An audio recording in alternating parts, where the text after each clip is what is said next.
I've been playing a lot of Breath of the Wild lately. It's a really fun game, like, I won't lie. I've really been enjoying it. I'm about halfway through the game. I'm mostly going to be exploring for the duration of this video, but I will warn you if there's any serious spoiler stuff that happens. For example, I'm heading off to get the Master Sword. Now I'll warn you when that comes up, but right now I'm just travelling there. This is kind of a big deal, of course, because it is a staple of the Legend of Zelda games. And I'm really excited to see what it does, but there's a bigger thing that it does over everything else in this game, well, I presume so, that might actually take a thing away from it. Now, see, I'm going off the assumption that the Master Sword doesn't break.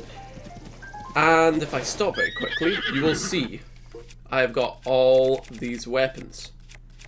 And that's because weapons always break. Everything breaks in this game. This kind of means that you have to switch weapons constantly, which is very interesting, because it means you're always picking up new weapons and seeing what they do and getting used to them, because you don't want to rely too much on one. The beginning of the game was basically, oh, I wonder what this weapon does, because they all have different styles in terms of how quickly they attack and the damage they do, but also just in small things, like how if you're near lava, then wooden weapons and shields will ignite. And what this means is that you need to keep a slew of weapons that serve the purpose you need, but you'll constantly be losing them. For example, I found a really cool katana in one of the shrines near the beginning of the game. And this... Ooh, I've drawn a bit of attention. And it was really cool. I didn't have any kind of high damaging weapons, and this did 30 damage. You'll see I've actually got some that do deal that much damage right now, but at the time that was a huge deal. It broke. It didn't even take that long to break. I lasted maybe 10-20 minutes and then it was gone. But it doesn't annoy me. Because I find it kind of entertaining, because for every weapon you lose, you find another one that's actually quite interesting. Even the weapons that are to do with the story break. For example, the, well, I won't show you. That'd be spoiler stuff. But yeah, they're really good weapons, but they do break. However, those ones you can repair. The only issue with that is it costs a lot. Gale is now ready.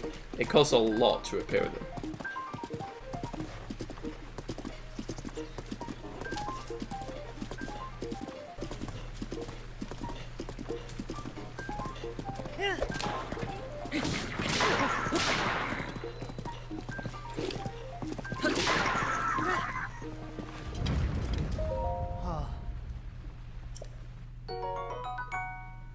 Ooh.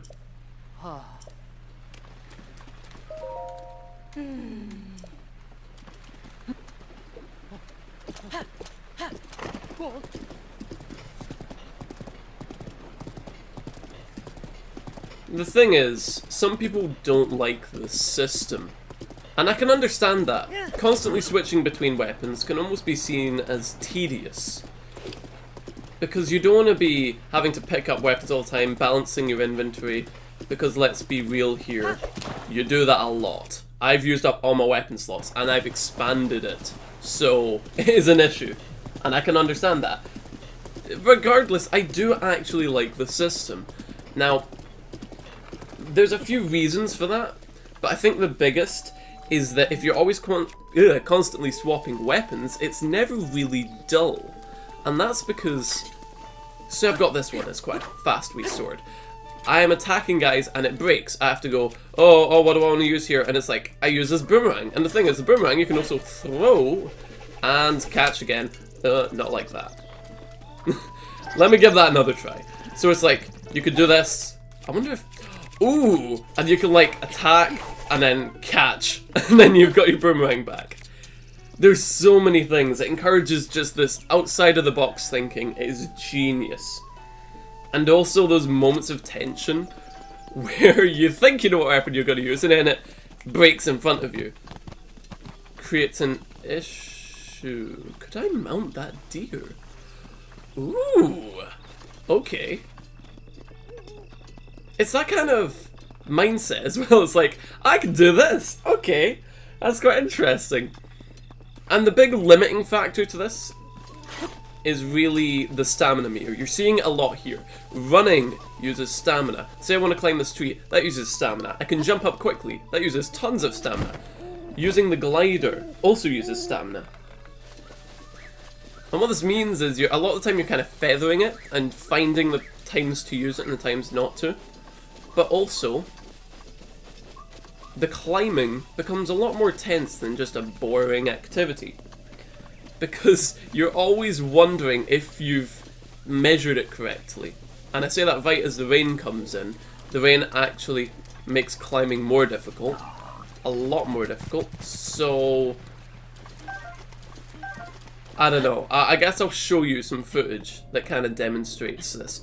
And there's this final leap that you have when you're just nearly about to run out of stamina. And the game clearly knows how tense you are. Because it kind of... It's like so close and then not quite, because it gives you that extra leap that's actually more distance than the typical leap. The game knows you're desperate. Ah, here we go, the rain stopped. A lot of it is like that. I can walk normally and it's fine. But if I want to run, it uses stamina. I can climb, and while it uses stamina, it doesn't use too much. But say I'm being attacked or I want to get somewhere quickly. I'd have to jump, and that uses up way more stamina than just climbing normally. That didn't go quite as planned. And that kind of summarizes the game, really. It's a constant balancing act. But it's balancing all the different mechanics in the game almost at once, but kind of more at each time. For example, right now I'm just going to be running down this hill, but I don't want to run out of stamina, because if I do, it means I have to walk to regain the stamina wheel in its entirety.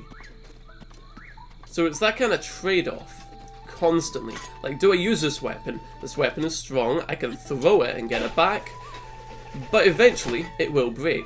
So should I save it for certain enemies or not? Another good example is the fire rod here. Like, not particularly great, it's got 5 damage, but I can use it to shoot fire like that. Oh no. See that? Your fire rod's badly damaged. I've been holding on to this, because when you enter a cold region, it actually heats you up, and it's fairly good at it. So instead of having to use food, which is of limited supply, I can just hold on to this, and it keeps me warm. What that means is it's taking up 1 slot in my inventory, and I don't really want to use it in combat because, as you see there, it's badly damaged.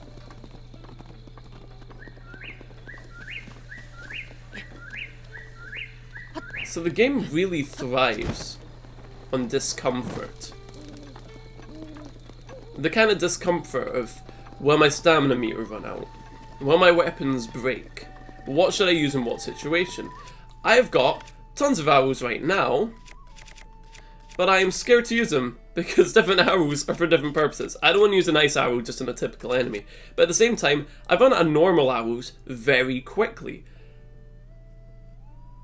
So do I use an arrow, especially when I'm in single digits, or do I try something else? Now this is where the game really shines, because it complements this kind of compromised situation. So say I am on top of this hill, and remember those enemies a wee while back, just down there, they're sleeping right now. I could shoot an arrow down there, I could shoot a fire arrow and really make them panic, but say I'm running low on supplies. I can grab my bomb, throw this down there, and I get stuck in a tree. Okay, not the best example. We will try that again. I have woken them up. It's fine, that will attract their attention. I'll throw this bomb instead. And I throw a bomb down, it will roll down, and... boom! Now that didn't do a ton of damage, but sometimes you can knock an enemy off a ledge, which can make a very interesting outcome.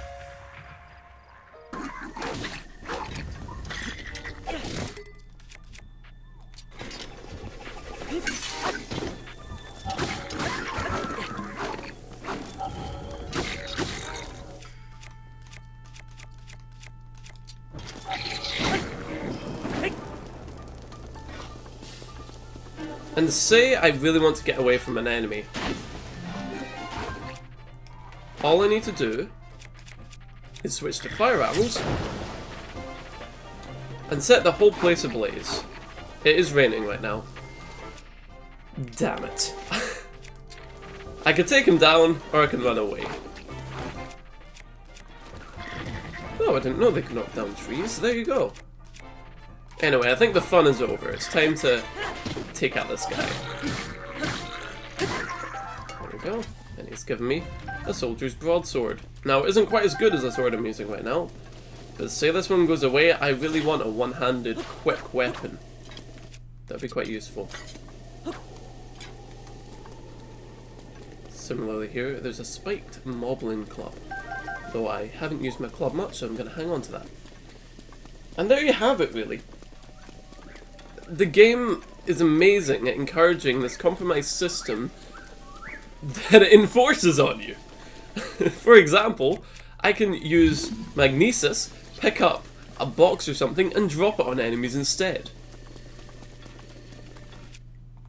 Or, if an enemy's chasing me down, I can switch to Cryonis if I'm really desperate, and just get away this way. And they wouldn't be able to get me here. Now, it's not the most elegant of systems, but that's kind of the idea. Everything doesn't work perfectly because the developers wanted you to be put in these situations. So, the Lost Woods and the Korok Forest are just up ahead. I think I have enough hearts to get me the Master Sword. I'm looking forward to it. I just hope that the game doesn't lose this unique element which really gives it its own identity. And if need be, I can always just not use it.